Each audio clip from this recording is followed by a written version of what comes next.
How you doing today? Welcome back to another video from Social Security Education Center. Today we're going to talk about what is the future of Social Security. You know, I had a couple in my office. They came into my office and they came in and they said, Matt, what's the point? Why would we ever consider delaying past age 62 or the earliest possible point we can take it if Social Security is not even going to be here? Why not take it now and get it while the getting's good? I had another couple months later, probably over a year later, came into my office and they said, Matt, we had this exact same conversation when we were your age. In fact, we didn't think there was any way Social Security was going to be here when we were older. They were saying the same things they are today 30 years ago. And so what do we make of all of this? What do we do with that information? Really, what is the future of Social Security? Well, there's no such thing as certainty, only probabilities. But today we're going to talk about what are the probabilities and what does that mean for us and our individual decision making.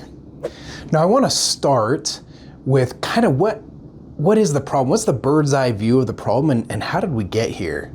So ever since Social Security started in the 30s, it's primarily been funded by one thing, our payroll taxes. That 6.2% that comes out of your paycheck, your employer pays the other 6.2%, they match it. Or if you're self-employed, you're lucky you get to pay both, right? Well, that is called payroll taxes, or the Social Security portion of your payroll taxes, okay? Now, for a long time, this was mostly sufficient. Okay, now we had some hiccups over the years where, because any excess would go into the Social Security Trust Fund.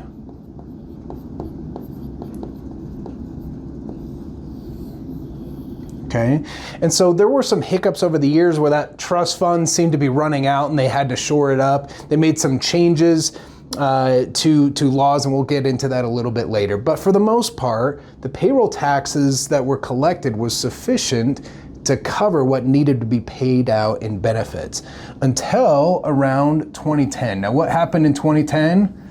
A lot of the baby boomers started retiring, okay? And then we had a big issue because no longer were these payroll taxes even close to being able to cover what needed to be covered. So we had to start dipping into this trust fund. Okay, so starting in 2010, the trust fund and the payroll taxes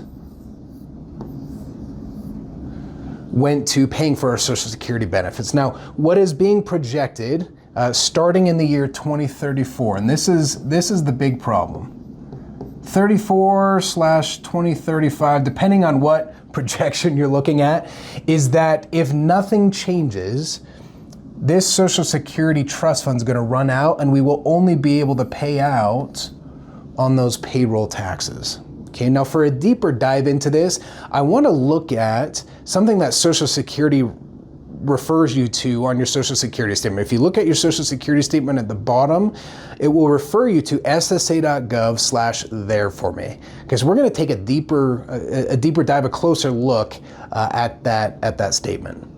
Now I want to start with something that you'll see on the very bottom of your Social Security statement. If you look there, it will usually refer you to ssa.gov/there-for-me. So if you go there, what you find is a PDF that says, will Social Security be there for me? Now, if you're watching this and you're on Social Security or you're about to take Social Security, you're not old, okay? But for whatever reason, they decided to call this the Old Age and Survivors Insurance Trust Fund, okay?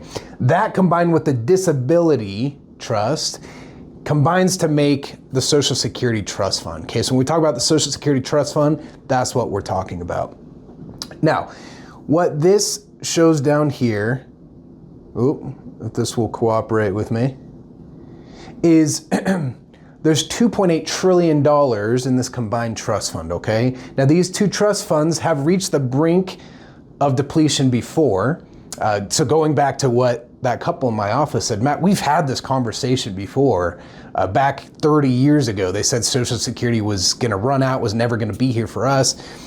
Well, they've had to make fixes in the past. So when Social Security first started out in the 30s, it used to be you would pay 1% on the first $3,000 of your income, and then your employer would match that. And steadily, we'll throw up a chart here, but steadily over the decades, they've increased that percentage, okay? So that's one change. They made a lot of changes in 1977 and 83. So they increased the payroll tax rate. They also increased the base on which you pay that tax rate.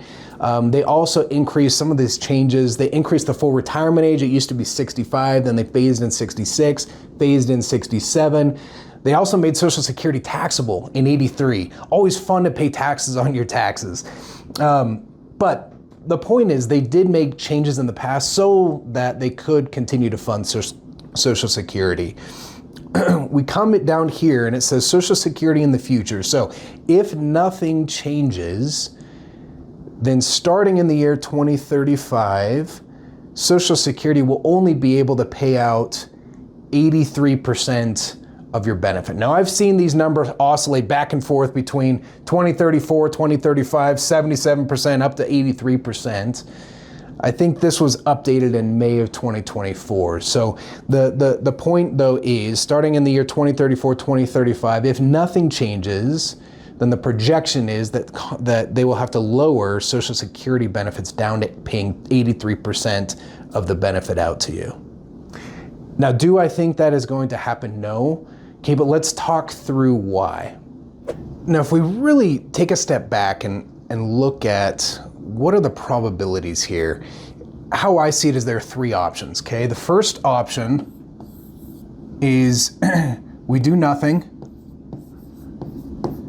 and then we have to reduce benefits down to 77 to 83%, somewhere around there, okay? That's option number one. Option number two is we make the changes necessary to shore up the Social Security Trust Fund. Now, whether that be, we can adjust the full retirement age. That's not going to do a whole lot. What we're likely going to need to do is increase taxes, potentially get rid of that earnings cap that right now you only pay Social Security tax on the first $168,600 in 2024. They got rid of that cap. That would help quite a bit, or if they increased it, increasing the overall base rate, the 6.2%, increasing that as they've done in the decades past, certainly a viable option. So that's option number two. Okay, option number three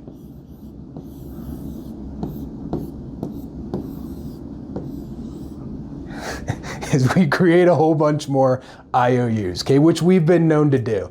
We just continue to deficit spend, and hey, even though we didn't make the changes, even though it's not there in the Social Security Trust Fund, we'll find some way or another to create the dollars needed to pay out those Social Security benefits. Now, if we look at this from a political standpoint, right, because ultimately it's a political decision, and ultimately what do politicians want is re-election, right? There's one that really stands out as not politically tenable, okay, and that's option number one. Try being a politician and telling your constituents, hey, we're just not going to be able to do it. We're not going to be able to fund Social Security, right? Very low chance that you're going to be reelected. Option 2 and 3 make a much easier pitch, right? So making the changes, not a great pitch, but hey, it's happened in the past, it can happen again. Option number 3, I mean, this seems like the government's tendency of what they lean on doing. So it's not as obvious. Ultimately, what I think happens, and we'll throw up a study here to refer to, but ultimately, I think the bigger risk, whenever people ask me, what's the risk of us defaulting and not paying out Social Security? I think the bigger risk is on the opposite end of that, of we're going to pay Social Security, but it's just going to continue to lose purchasing power over time. So having a plan of, where your other assets are in place, and having a plan, a tax forward plan of how do I avoid, chances are taxes are going up. How do I avoid those taxes will be super important. So that's how I see it. I believe it's going to be some combination of 2 and 3, but I have been wrong before, so you never know. There's no such thing as certainty, only probabilities, but this is how I see the probabilities. And even if number 1 did happen, when we start to plug in, Social Security options for people and look at, hey, when should we take it? Generally, that wouldn't adjust our strategy in terms of, does it make sense to take earlier or later?